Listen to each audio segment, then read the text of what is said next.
देखो बच्चों, आज हम कक्षा 12 राजनीति विज्ञान का जो 6 तारीख का प्रश्न है, 6 तारीख का पेपर है, उसमें हम आपको महत्वपूर्ण बातें अपने शीत युद्ध का दौर से बता रहे हैं। तो देखिए बेटा, शीत युद्ध का जो दौर है उसका लेसन आज हम पढ़ने जा रहे हैं। और शीत युद्ध का मतलब होता है, अंग्रेजी में इसे कोल्ड वार कहते हैं, और ऐसा युद्ध जिसमें कोई रक्त रंजित हादसा नहीं हुआ, जो सिर्फ रेडियो, टेलीविज़न, पत्र पत्रिकाओं के माध्यम से लड़ा गया युद्ध शीत युद्ध कहलाएगा। इसकी शुरुआत 1945 में हुई थी। शीत युद्ध जो हुआ वो अमेरिका के बीच, सोवियत संघ के बीच, इनके बीच हुआ। देखो, शीत युद्ध का मतलब होता है विचारों का युद्ध। और ये किस किस के मध्य हुआ? ये पूंजीवादी गुट और समाजवादी गुट के मध्य हुआ। द्वितीय विश्व युद्ध 1939 से 1945 के बीच हुआ था। इसी में क्या हुआ था, अमेरिका ने जापान पर बम डाले थे, जो अपने मित्र सोवियत संघ के छिपाए रखे थे। ये इसका प्रमुख कारण भी बना था। ये मध्य हुआ मित्र राष्ट्रों के बीच, धुरी राष्ट्रों के बीच। यानी द्वितीय विश्व युद्ध किस किस के मध्य हुआ? मित्र राष्ट्रों और धुरी राष्ट्रों के मध्य हुआ। देखो बेटा, अपना चैनल का नाम है स्कूल एजुकेशन, और इसमें ये जापान पर के जो 2 शहर थे, हिरोशिमा और नागासाकी, यहाँ पे 2 बम डाले। एक बम का नाम लिटिल बॉय तो दूसरे बम का नाम फैटमैन। ये 6 अगस्त को डाला गया, ये 9 अगस्त को डाला गया। अमेरिका पूंजीवादी है, अर्थात अमेरिका ने एक संगठन बनाया, उसका नाम था नाटो। अप्रैल 1949 में नाटो की स्थापना हुई, जिसमें 12 देशों को शामिल किया गया। इसका पूरा नाम आपको पूछा जा सकता है, वेरी वेरी इंपॉर्टेंट है। नॉर्थ अटलांटिक ट्रीटी ऑर्गेनाइजेशन, अंतर्राष्ट्रीय उत्तरी अटलांटिक संधि संगठन। और इसके बाद में अमेरिका ने लगातार 2 संगठन वो बनाए, सीएटो 1954 में, सेंटो 1955 में। साम्यवादी गुट की बात करें तो साम्यवादी गुट ने भी नाटो के देशों से मुकाबला करने के लिए क्या बनाया था? वार्सा पैक्ट बनाया था, जिसमें 7 देशों को शामिल किया गया था। यहाँ तक आपको ध्यान रखना है। इसके बाद में देखो, शीत युद्ध के जो कारण बने थे, एक तो मैंने बताया आपको, अमेरिका द्वारा जापान पर परमाणु बम का जो डाले थे, उनका रहस्य सोवियत संघ से छिपाए रखा था। अमेरिका और सोवियत संघ के मध्य महाशक्ति बनने की होड़ थी। महाशक्ति बनने की होड़ भी इसका प्रमुख कारण बना था। हथियारों की होड़ भी इसका प्रमुख कारण बना था। और सबसे महत्वपूर्ण कारण था क्यूबा मिसाइल संकट। शीत युद्ध का चरम बिंदु भी होता है और चरम बिंदु भी कहलाता है। देखो, शीत युद्ध की जो परिभाषा है, हम कह सकते हैं द्वितीय विश्व युद्ध की समाप्ति के बाद अमेरिका और सोवियत संघ के मध्य रेडियो, टेलीविजन, पत्र पत्रिकाओं के माध्यम से लड़ा गया युद्ध जो कभी भी रक्त रंजित रूप नहीं ले सका, उसे शीत युद्ध कहा जाता है। शीत युद्ध की तासीर बिल्कुल ठंडी थी, अर्थात ये विचारों का युद्ध था। शीत युद्ध 1945 में शुरू हुआ था। द्वितीय विश्व युद्ध के बाद संपूर्ण विश्व 2 गुटों में बंटा गया था, पूंजीवादी गुट और साम्यवादी गुट। पूंजीवादी गुट का नेतृत्व अमेरिका कर रहा था, जबकि साम्यवादी गुट का नेतृत्व सोवियत संघ कर रहा था। पूंजीवादी गुट प्रथम दुनिया भी कह देंगे, प्रथम ध्रुव भी कह देंगे, पश्चिमी गठबंधन भी कर देंगे। इनको इस नामों से भी जाना जाता है। जो आप देख रहे हो, साम्यवादी गुट का नेतृत्व सोवियत संघ करेगा, इसको दूसरी दुनिया भी कहेंगे, है ना, पूर्वी गठबंधन भी कहेंगे, और आपको पता है तीसरी दुनिया अपने गुट निरपेक्ष को कहेंगे। पूंजीवादी देश जो कौन कौन से हैं? प्रमुख 3 देश पूछ सकता है आपको, ब्रिटेन, फ्रांस, पश्चिमी जर्मनी, इटली, नॉर्वे। ऐसे ही सोवियत के भी नाम पूछ सकता है, सोवियत संघ, पोलैंड, पूर्वी जर्मनी। ऐसे आपको क्वेश्चन पूछा जा सकता है। गुट निरपेक्ष भी कोई देश पूछ सकता है, इसमें आपको भारत कहना है, घाना कहना है, यूगोस्लाविया कहना है। इन देशों के नाम आपको लेने हैं। पश्चिमी गठबंधन ने अप्रैल 1949 में नाटो बनाया था, ये आपको याद है।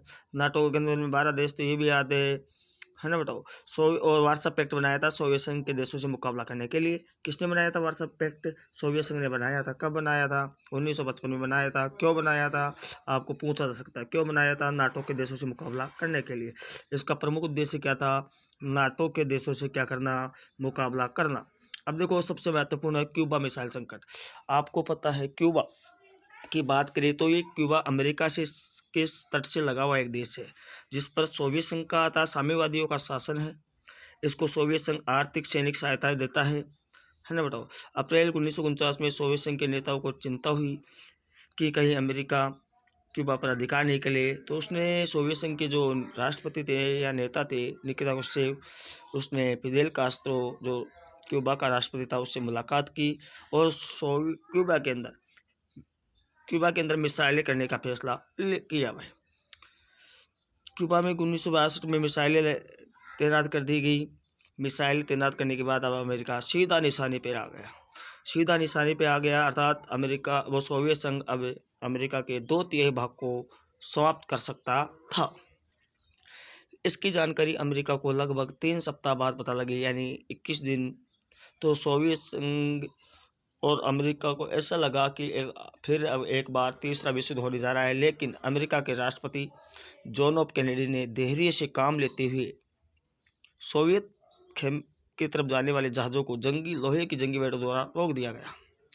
इस स्थिति में लगा कि अब तो तीसरा विश्व युद्ध होकर रहेगा, लेकिन सोवियत संघ ने भी समझदारी से काम लिया और धीरे धीरे क्यूबा से मिसाइलें हटाना शुरू कर दिया। इसी को हम क्यूबा मिसाइल संकट के नाम से जानते हैं। और आपको पता है क्यूबा मिसाइल संकट शीत युद्ध का क्या था, चरम बिंदु था, जो आपको याद रखना है। अब पूछ सकता है आपको अवरोध का तर्क क्या है, तो आप बता सकते हैं अगर कोई देश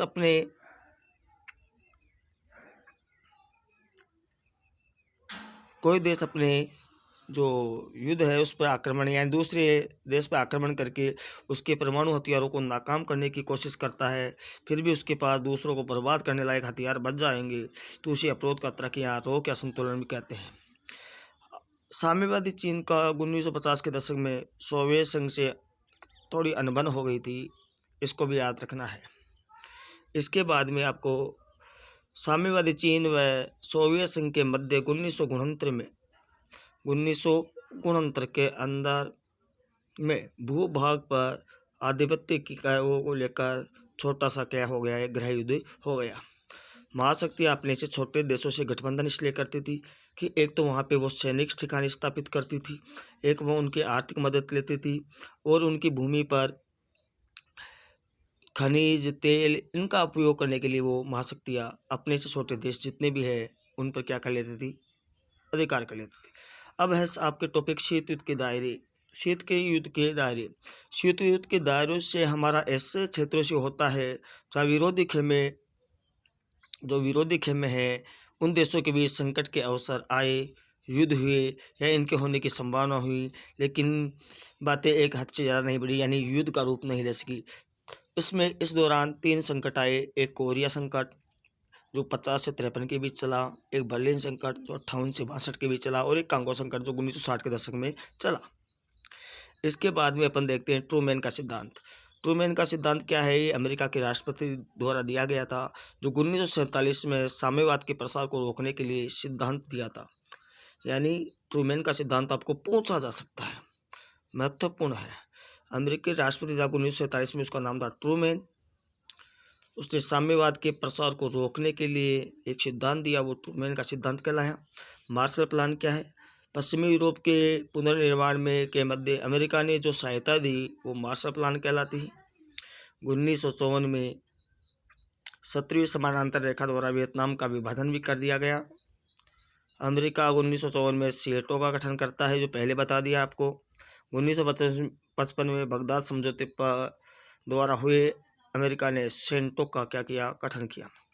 1961 में क्यूबा में अमेरिका द्वारा प्रायोजित बे ओ पिक्स आक्रमण भी किया गया, और 1961 में बर्लिन की दीवार भी खड़ी की गई। बर्लिन की दीवार किसका प्रतीक है? ये सीधा सा प्रश्न आ सकता है, बहुत इंपॉर्टेंट है, आपको ध्यान रखना है। बर्लिन की दीवार पूंजीवादी व साम्यवादी जो विचारधारा है उसके विभाजन का प्रतीक है। ये 28 वर्षों तक खड़ी, लगभग 150 किलोमीटर लंबी है, और 9 नवंबर 1989 को इसको तोड़ दिया गया। 1972 में अमेरिका के राष्ट्रपति निक्सन ने चीन का दौरा किया। 1979 में सोवियत संघ ने अफगानिस्तान में हस्तक्षेप किया, और 1990 में जर्मनी का क्या हो गया, एकीकरण हो गया। 25 दिसंबर 1991 को सोवियत संघ का विघटन हो गया, और सोवियत संघ का विघटन हुआ, और शीत युद्ध की क्या हो गई बेटा, समाप्ति हो गई। इसके बाद में सोवियत संघ 15 गणराज्यों से मिलकर बना है, ये क्वेश्चन आता ही है। रूस, बेलारूस, यूक्रेन ने सोवियत संघ के विघटन की घोषणा की थी, ये आपके दूसरे लेसन में भी पढ़ाया जाएगा आपको। ये आपका, और रूस के पहले राष्ट्रपति जो बने थे वो येल्त्सिन बने थे, बोरिस येल्त्सिन। अब हम अगला जो टॉपिक है गुटनिरपेक्ष, उसको कल अध्ययन करेंगे।